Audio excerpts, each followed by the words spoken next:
My in-laws beat me to the ground and kidnapped my baby after I got into an argument with my mother-in-law, so I called the police, and now my wife is begging me to drop the charges before her brother gets beat by the law. Posted by you/throwaway_bruised ego. I, 33M, met my wife, 33F, in college. It was a long-term physical relationship that turned serious at the end of our senior year. After graduation, I didn't have any plans, so I decided to move to her hometown, a major southern city. I didn't know anybody, so we were together 24/7 and moved in together within a year. During this time, I met her family a few times. She had a huge extended family where her mom, Sharon, was the matriarch. Her dad died in a workplace accident, and her mom received a lot of money. She was smart, invested it well, and is doing fine financially. All of Sharon's siblings and nieces/nephews look to her for advice on all major life decisions. She's paid for school, weddings, and helped start businesses. My wife has 2 brothers, whom I always got along with. We would hang out independently of my wife a few times a year. We got married after 3 years, and when my son was born, Sharon bought us a house 3 blocks from hers. We had been living in a downtown loft-style apartment, and honestly, this was a relief. But with the house came Sharon constantly being in my life, coming into the house unannounced, giving unsolicited advice, and making snide remarks at my expense. Eventually, 18 months later, we had a blowout fight, and I moved my family across town to an apartment. My wife was pissed, and our relationship deteriorated. Sharon hates me and has turned most of their family against me. I didn't attend any of her family events for over a year. My wife still saw her family, but because I wasn't invited and they were over 30 minutes away, it was much less frequent. Sharon went from seeing her grandson almost every day to once a month, which made her hate for me go through the roof. The incident. My wife had to work, and I was asked to take my son to his cousin's birthday party. The party was at Sharon's house, and if it hadn't been for my son's first cousin, who was only 6 months apart in age, I would have said no. It was tense the moment I walked in. The father of the birthday boy, my brother-in-law, greeted me, but no one else spoke to me. I didn't mind and sat in the corner on my phone. This apparently pissed off Sharon because she thought I was being rude. An argument ensued, and I announced that I was leaving with my son. Sharon said, "You can go, but my grandbaby is staying." At this point, I lost my cool and started cursing her out. I woke up on the front lawn. Apparently, my 2 brothers-in-law beat the hell out of me in front of my kid. 2 of her cousins were helping me up and told me just to leave. I immediately called the police and reported that I was assaulted and that my child was kidnapped. The police arrived, and both brothers were arrested. Sharon lost her crap on the police, and my wife arrived as her mother was being arrested for refusing to release my son. Her mom was eventually released, but her brothers were arraigned on assault charges. The father of the birthday boy had a prior assault charge from college, so he is facing serious consequences. My wife is mad at everyone but asked me to drop the charges. I not only refused but also got restraining orders against all 3 of them. Her mother is no longer allowed to be near our child, and her brothers have court dates early next year. Last month, my wife moved out of the house, and we are now headed for divorce. Yesterday, she came to me with one last offer, for us to move to another city and start over, but only if I drop the charges against her brothers and remove the restraining order on her mom. I told her I would think about it, but I believe I'd rather get divorced. I honestly want to keep my family, but I don't believe she'll ever abandon her family for me. If I drop the charges now, I doubt I could bring them back later. Am I wrong for not trying to save my family? Edit. This blew up overnight. My wife's cousin DM'd me because she found it. She was there that day and told me to add some more context because her family is getting railed in the comments. She's right, so here are a few more things. I don't think anyone is evil in this situation. Everyone loves Sharon and her advice except me.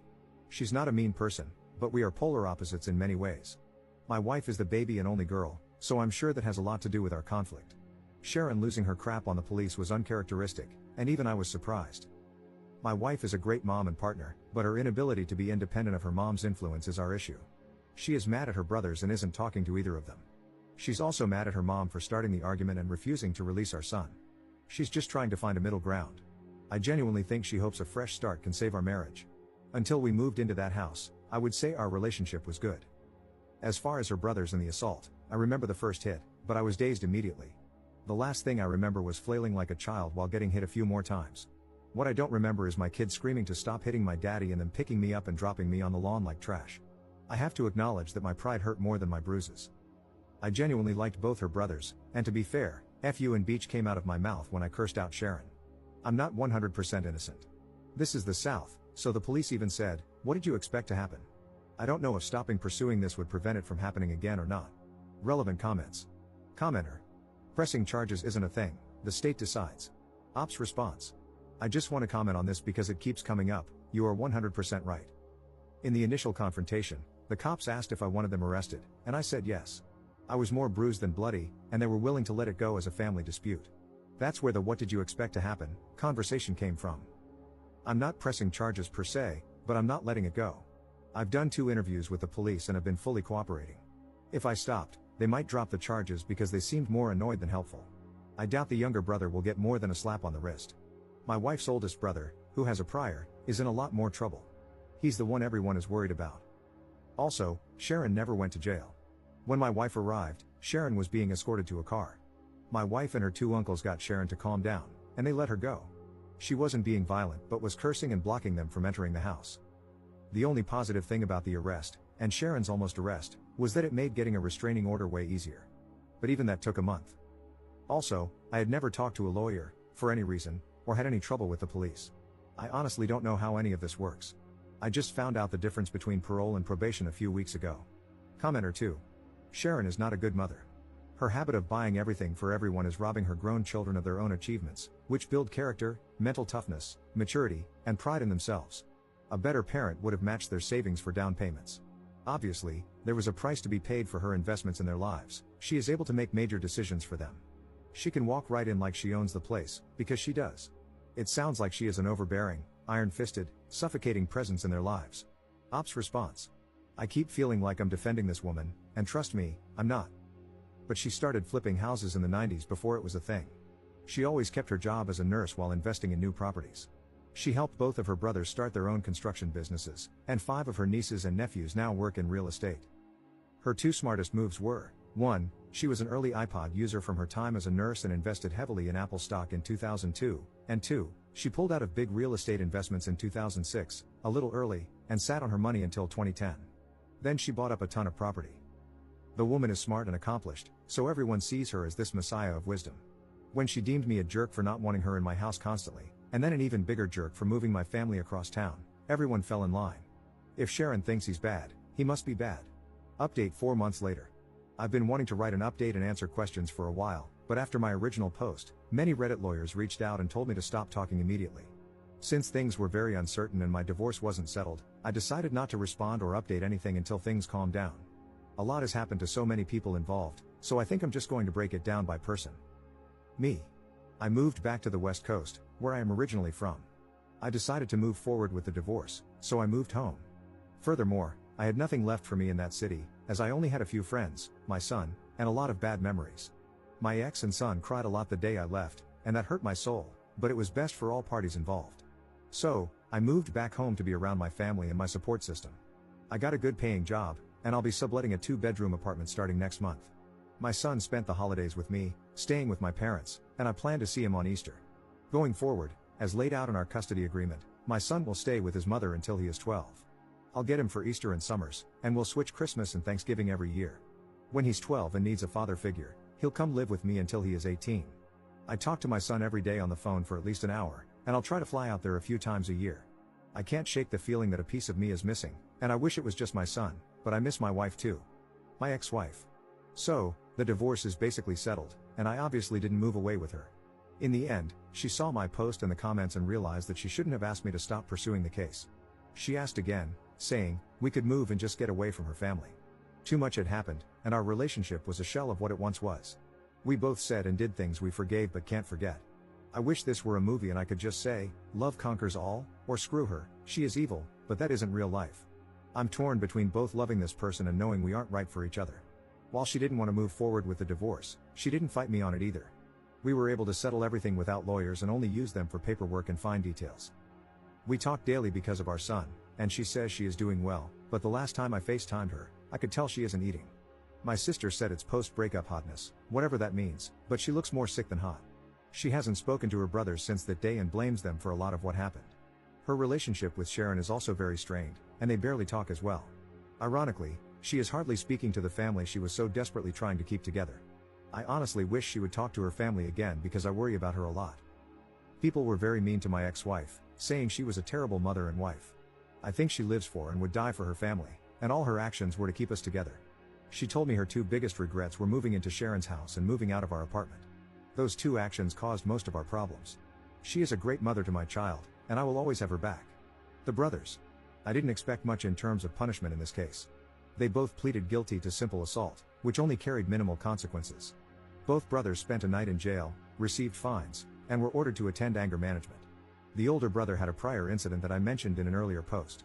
It was a bar fight in his early 20s, where he hit a guy with a bottle and was charged with assault. Since that case was over 15 years ago, and he's now married, a pillar of the community, etc., he was given probation for a year, and that was the end of it. Both brothers have partners in life, and the older one is married. I've known his wife for many years, and we've always been friendly. Because of the restraining order, both spouses reached out on behalf of the brothers to speak to me. I barely knew the younger brother's girlfriend, but since I knew the wife, I spoke to her. She said both brothers regretted their actions and asked me to lift the restraining order and not pursue charges. We had a brief conversation, but I simply told her that I don't forgive her husband and brother-in-law, and I'm moving forward with both. As we ended the conversation, I told her not to call me again, and I haven't heard from either brother since. I don't know anything beyond what my ex tells me, and she isn't speaking to them. Sharon. So, I did have it out with Sharon, and it went about as well as you can imagine. Here's a little backstory on our relationship. Let's start by saying my ex and her family are devout Christians who go to church weekly. I'm a lapsed Catholic who goes to church 3 times a year. I live a very moral and ethical life, but my belief system isn't centered on the church. Furthermore, I consider myself a moderate liberal, while her family are moderate conservatives. For example, I support the Second Amendment, and Sharon supported gay marriage. Ideologically, we were far apart but agreed on the important things in life. The real problems began when my son was going to be baptized. My mom wanted him baptized Catholic, while Sharon wanted him baptized Protestant. Lots of snide remarks about Catholics were made, but I let it go at the time. My ex and I decided to wait and let our son decide, which Sharon hated. When my ex started going back to church and I wasn't in attendance, that further widened the divide. Her family would go to Sharon's or someone else's house after church for lunch or dinner, and I either showed up later or not at all. Every time Sharon didn't agree with the decision we made as a couple, especially regarding our son, she would start leaning on my wife and pressuring her behind the scenes. We would literally make a decision, and she would go to her mom's house and then come back with a different opinion. The most frustrating part was that she stopped trying to talk to me at all. She would literally just call my wife and get her to change her decision. The big fight that led to us moving out happened when my son wanted to play soccer instead of football, but my wife's family is a huge football family. We agreed that he wouldn't play football because he didn't want to, and we had concerns about CTE. One day, my wife came home and did a complete 180, saying she had signed him up for football. We started arguing, and Sharon came into the house unannounced and joined the conversation, saying, "We decided it would be good for him." I got pissed and told them that Sharon was not my son's parent and that my ex shouldn't be so weak when her mom pressured her to do something we had already decided against. Then she said the words that sealed the deal: "My opinion should matter." I bought the house. That night, I started looking for a new apartment and never looked back. When we talked, neither of us raised our voices, but it wasn't a nice conversation. I started by apologizing for calling her a bitch, and she apologized for trying to keep my son without my permission.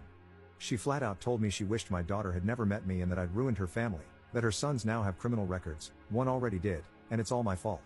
She then started crying about not seeing my son and how she lost her only daughter. I told her she was manipulative and used her money to control the family, and that the only reason she didn't like me was because she couldn't control my decisions like she could with her weak-willed family. I also told her that she consistently overstepped her bounds regarding my child and marriage, and she put her own selfish interests ahead of her daughter's happiness.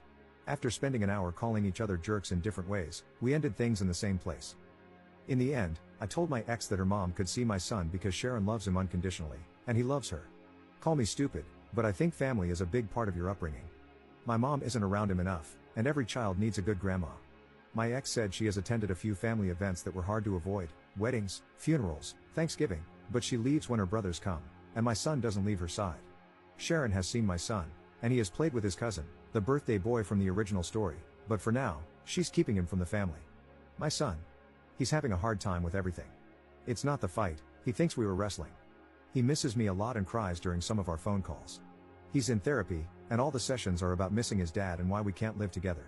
It's been a few months, and it's slowly getting better, but we ruined his childhood, and I take my share of responsibility for that. The cousin. She is my wife's first cousin, but they are more like sisters. Sharon is her aunt by marriage, and she was the first to warn me about the family. She was also eviscerated in the comment sections for having me add to the story. She told me I was out of line for calling Sharon a bitch but didn't feel I deserved to get beat up. Likewise, she grabbed my son when the fight happened and took him away. She was the one who told my son we were wrestling, and she called my wife to come immediately. When Sharon was being handcuffed, the cousin came outside holding my son. I told her to give him to me, but she pointed at my swollen face and asked if she could hold him. I trusted her enough in that situation to care for my son, so I respected her enough to add those details. She didn't deserve the hateful comments either. Conclusion. In the end, everyone in their family read the original post, but due to the divorce and assault cases, no one directly contacted me except my ex. It wasn't a hit, to say the least, but I only care that it hurt my ex's feelings. I think seeing everything written out from my perspective opened her eyes. Obviously, some things were left out, and broad strokes were used to explain complex situations. In the end, she said I didn't lie, but she thinks I painted her family in a horrible light. We considered writing a joint update, but we aren't communicating enough to make that happen. I told my ex about this post and asked if she wanted to read it before I posted it, and she told me to write whatever I want.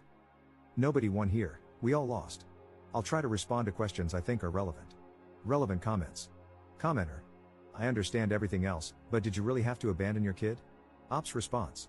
I knew I would get destroyed for this, but abandon is a strong word. I didn't abandon my son, I left for better opportunities in life for both of us, both mentally and financially. My chosen profession has more opportunities here. I was only there for my wife and child. My career picked up during the pandemic because I could work remotely, but in-office work is becoming mandatory again. I was already going to have to quit or move companies, so the timing was right. Also, my mental health is 10 times better now that I have left the city. For months, I gave my child fake smiles while trying to be a good father. I was a shell of the man I wanted to be. I'm still broken by what happened, but I'm in a better place mentally, and in the long term, I'll be better off financially. Adding more context in a different comment to the same question. I was responding to something else you wrote, but saw that you responded to this. Your assessment of my situation is understandable, but me working for less money and being constantly unhappy isn't good for my son. If I could have stayed in state, trust me, I would have, but the economy is screwed. I used all my savings to continue paying bills and lived with my parents for free to start over. Maybe I could have found happiness there, but I didn't see it happening. We are co-parenting the best we can. Commenter 2. Children don't need a father figure until they are 12 and stop needing their mother at 12? Ops response. Of course, a child is always better off in a two-parent household. We are now on opposite sides of the country, and as parents, we decided that having him split his year wasn't a good idea. Her brothers and I both started being rebellious at 12, so we decided that he needed to live with me full-time at that age. Commenter 3. Dude, I'm sorry to break it to you, but children would prefer a broke and unhappy dad over a dad living thousands of miles away, every single time. And as someone with older children, trust me, work won't make up for not seeing your son grow up. I would honestly try to swallow your pride and reconcile with your wife, who is clearly missing you badly, and suggest that you all move out to the West Coast. You will have plenty of opportunities to do so when you fly back, and this doesn't need to happen immediately. Ops response. Reconciliation isn't in the cards. Sharon was the root of many problems, but not the only one. Broad strokes over complicated issues. I wasn't broke, I was broken. My son deserved better than what I was giving him. Only time will tell how this turns out. If things go downhill, I would move back in a second, but I think this is my best decision for right now.